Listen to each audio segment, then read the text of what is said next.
Women are constantly leaving pretty boys and trust fund kids for men who have social skills. And it's honestly sad to see a guy who grinded for 10 years at his job, sacrificing social life, sleep, vacations, thinking that money would let him lock down his dream girl, get his girl taken by a guy who just walked in with charisma and social skills.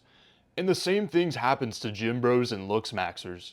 And the reason I know this is because I've listened to hundreds of my clients' actual conversations with women, and I'm always in the field, not as a drunken normie who stands in the corner, but as a practitioner. I've seen what leads to attraction in relationships over and over. I've also seen what leads to rejection in the exact moments that it happens. I want to give you the 7 ways that men turn women off with their social skills.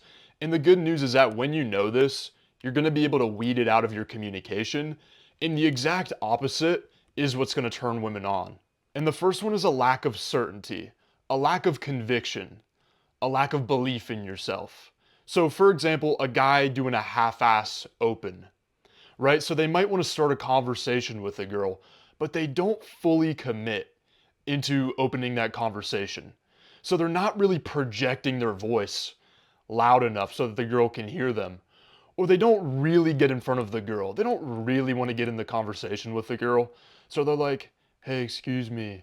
They don't fully commit. They act like they don't even really want to be there. And if you're acting like you don't really want to be there, well, the girl's going to believe you. And she's also not going to really want to be there. Another example is like half-ass leading, where it's like you want to lead the girl to the bar, or you want to lead the girl to another venue, or on an instant date to get coffee, but you're not sure of yourself. You're like, I'm not really sure if this is the course of action that I want to take. So you're like, maybe we can kind of sort of get coffee if you really want to. And it's the same thing for closing, right? When guys do the sort of half-ass close, they're like, maybe I know this is kind of crazy and I'm really sorry to ask, but maybe I could get your number and we could sort of hang out another day in the distant, distant future in my imaginary dreams, right? If that's the behavior that you're conveying to the girl, that you're not sure of yourself, then it shows to the girl that you don't believe in your value. And one of the things that I'm able to help guys do is really construct like a bulletproof belief system that just grows over time in all of their actions and all of their habits in all of the ways that they think about themselves throughout the day, and it compounds into results and then more belief. Now, number 2 is an inability to flirt. And so this is like when a guy has logical conversation with a girl. This is like when a guy's talking to a girl that he's interested in the same way that he would talk to a guy, I don't know, at jujitsu practice or one of his hometown buddies, right? So another example is like the conversation, it's never about the specific girl, like her personal life, or it's never about you, or it's never about you and the girl, the relation between you. It's always just about things, right? It's always about, what's the local event going on in town right now? Like, how's the weather? Things of that nature. And so it's also platonic, friendly vibe that makes her comfortable, but too comfortable, right? She's so comfortable because there's no passion, there's no tension. The girl shouldn't feel fully comfortable, right? Because if the girl is fully comfortable, that means there's no sexual tension there. There's no butterflies in her stomach. So that's a good sort of comfort. And guys think they're tough. Guys think they're too basically manly to flirt. They say, no, that's not me. I don't need to learn how to flirt. And that's okay, buddy. The thing is, another guy will, right? Another guy will flirt with that girl that you're treating like a man. So that's your option, man, for sure. But the thing is, everybody can learn how to flirt. Everybody can learn how to flirt. It's just like learning a new, skill. It's like learning a new language. And number 3 is being inexpressive. And this is similar to the last one. But an example of this is like being glued to one line of conversation forever. And I've seen guys in the bar do this. I've seen clients do this, right? It's where you really have one thing that you can talk about. Like, for example, if I was into like metal music and I get into a conversation with a girl and all I'm talking about is rock bands for 10, 15 minutes. Okay, that's great that you can continue a conversation. that puts you one level up than other guys. But the thing is, the girl doesn't get to experience the different facets of your personality if you stay glued to one thing, especially if that thing is logical and it doesn't involve you and the girl once again. Now, another way that guys are inexpressive is they have a very solemn face and a very monotone voice. And this is a huge thing that I personally struggled with back in the day because I watched a lot of YouTube by myself. I read a ton of books, played a ton of video games, and I'm an introvert. So I didn't realize that I was sort of almost scaring away women with the fact that I was going up to them and I just had like a serial killer, totally, serious face on and a monotone voice. I didn't know that I was doing this and that this was wrong until I actually got a mentor and he had me record my voice for him. We played it back and I heard my voice on audio recording for the first time. And I was like, wow, okay, I see why my dating life is like it is. Another symptom of being unable to express yourself is entering interview mode. So asking the girl question after question because you're mining her for conversational input. Either because you don't have a lot of experience and you're just kind of freezing up in conversation, or you have a bar that's like really high where you think that what you say has to be absolutely amazing.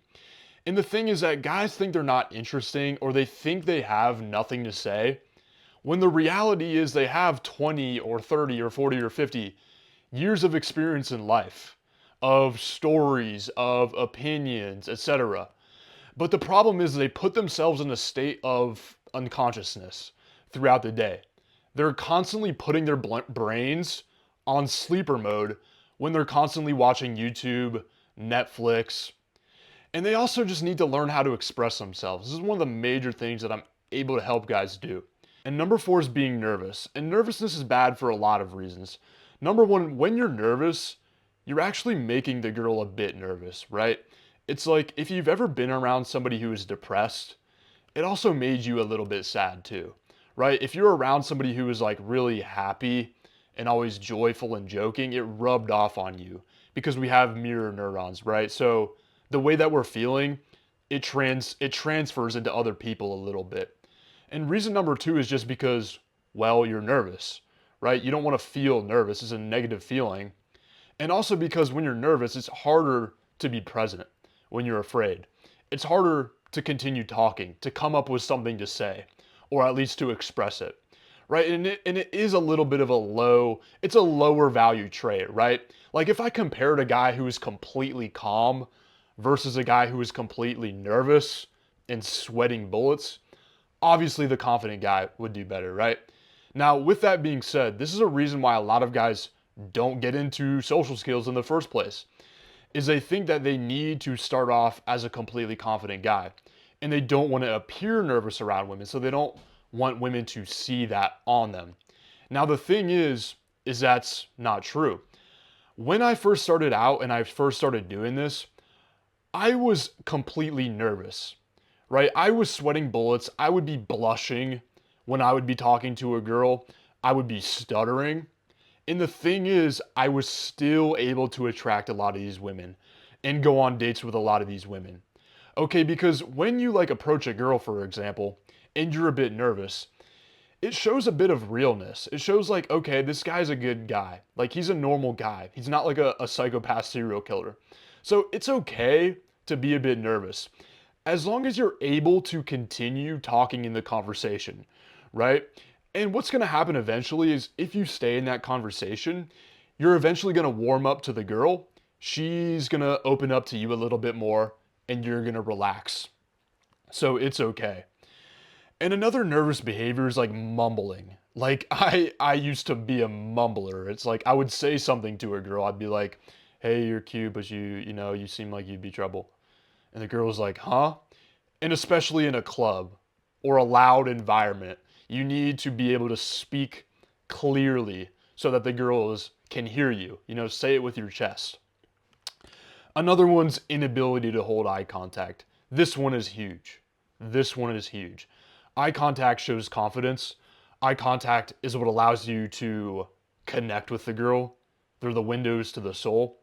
It allows you to create tension with a girl too. Another one's awkward fake laughter, right? Sometimes I'll hear a conversation that a client has with a girl, and sometimes they'll have like a nervous tick that they do. And one of those things that I've seen is like an awkward fake laugh, where you're sort of like, and the girl kind of picks up on it, and it's weird. So a lot of guys have like these little nervous ticks that they don't really know that they're doing, and then I show it to them and I'm like, hey, you're doing this. And they're immediately like, okay, and they get it out of their system, they get it out of their communication, and then it improves their dating life. And number 5 is neediness. So this manifests in seeking rapport tonality. So this would be like if I said, hey, how are you doing today? Or I'd be like, hey, excuse me, I just saw you walking by and I wanted to come say hi. It's where you have that upward intonation where they can just sense that neediness coming through, right? Because the voice, it's really just the manifestation of your internal state, of your intention, right? So that's where the tonality comes from. It's your neediness, your need for this girl to validate you, your need for this to absolutely work out, in your conveyance of the fact that you probably don't have a lot of options, right? And so that's why, like, what I like to do is I like to go to the root cause of these behaviors, right? Like, I could fix your tonality. Like, I think that's important to focus on communication, but I also want to focus on, okay, why are you needy, right? And the reason why guys are needy, it's not because they're simps. It's not because they're beta. It's simply because of the fact that they don't have a lot of options, right? So when you don't have a lot of options and you get one number, right? And you think that conversation's going great and you think that girl's attractive. Maybe you're a virgin or you've been on a dry spell. What happens is you start fantasizing about the future with the girl. Or you start fantasizing about, maybe sleeping with a girl, something like that. And you feel like, oh man, this is amazing. All my relationship problems are solved. I feel like the man again. And what happens is, okay, and then it falls through because that can happen on a scale of one girl, right? It happens. And then what happens is you're crushed. And then you give up. Or you start spamming the girl, or you get bitter. And the thing is that wouldn't happen if you just put in more volume, right? If you just had the ability to go out every single day if you wanted to and confidently meet new women and be in abundance, then you wouldn't be needy, right? It would be out of your system. And then we could focus on the communication, like the more nitty gritty stuff, right? Now, another neediness symptom is like, texting the girl constantly, constantly needing to tell her what you have going on in your life, asking her what she has going on in her life. It kind of shows that you don't have your own purpose going on, that she is such a major part in your world, which is good at a certain level, but when you take it too far, it's like she doesn't want to be a man. She doesn't want to be with a man whose only purpose is her, right? She wants to join along on the guy's purpose, if that makes sense. And another symptom is of being needy is agreeing with everything she says. Like, yeah, that's so true. I totally agree with your opinion there. And being amazed by everything she says, right? So guys do this all the time. And man, this was a terrible, terrible thing that I used to do. Was I would act like everything the girl said was just like gold. Like, oh, you're a nurse? Wow, I really respect that. That's so amazing. And it was so fake. It was obviously just fake. And it was like filler, or it was just like me trying to win over the girl being a nice guy. And so the thing is, guys make the mistake of basically wanting to win every girl over as a friend, but not as a romantic partner. And it's completely different. It's two very different worlds. Like, I could go out and pretty much get like 90, 100% of girls' numbers if I'm extremely nice. Like, okay, for example, if I acted like I was gay and I was like, hey, sister, how you doing today? Yeah, you slayed with that outfit. Like, if I did that sort of thing, I would get 100% of girls' numbers, right? because it would be almost weird. It would be almost like you would be a bad person to not give me the number right there because of how much of a nice guy I was. Now, with that said, if I did things the right way and I wasn't being a people pleaser, then I might get a significantly less number of numbers, but I would have infinitely more dates and a better dating life with women who actually view me as a romantic partner and we have sexual tension. All right. And now, number 6 is emotional reactiveness, right? So, one example of this would be failing shit tests. And if you don't know what a shit test is, this is where the girl wants to see if you're really the confident guy that you're portraying yourself to be. And they're a good thing because that means she's at least considering you. So, when guys fail shit tests is when they take the test literally. So, for example, the girl might say something. I remember I was in the bar the other day and the girl was like, "Oh, you must like watch a lot of porn or something." And it was completely random. I wasn't even being sexual, but anyways, I could have been like, "No, no, I never do that. No." And I could have gone overboard and basically portrayed the fact that I cared. I would have failed. But instead, the way I responded is with zero emotional reaction, right? Just keep talking, just act like it doesn't matter. I'm just like, oh yeah, no, not really. Actually, it's kind of weird though, you said that, right? And they just keep talking. And guys fail these. Guys who are basically, I don't want to insult incels, but guys who basically are incels and don't like women, they view tests as feminism. I promise you, tests are not feminism. It is hardwired into female nature to do these sort of tests, and guys fail them. And another symptom is like getting pissed when women aren't immediately hooking in conversation. Okay, so guys who don't understand game don't realize that the girl isn't always going to immediately open up to you in conversation. Because girls are different than guys in the way that guys are pretty much immediately won over by looks and youthfulness. And girls are won over more slowly, right? Because we have been, throughout evolutionary history, we have been the hunters, we have been the protectors, right? So we need to be strong, right? And a girl doesn't want to be with a weak man. Okay. And so a lot of times the girl also needs to see that you're cool, right? She needs to see that you're not a needy person, that you're not a threat, and that you're somebody who she would at least consider talking with on a social level, that you're not weird. And so a lot of times, like a newbie or a guy who doesn't do this stuff, or me in the beginning, gets into a conversation with a girl and she's immediately giving 1 or 2 word answers. She's not opening up a lot. And the guy just thinks, oh, she doesn't like me. And he walks away. Or the guy starts to get frustrated even. He starts to get pissed off at the girl because she's not opening up. What he doesn't realize is what I've just mentioned, is that the girl just needs a bit more time.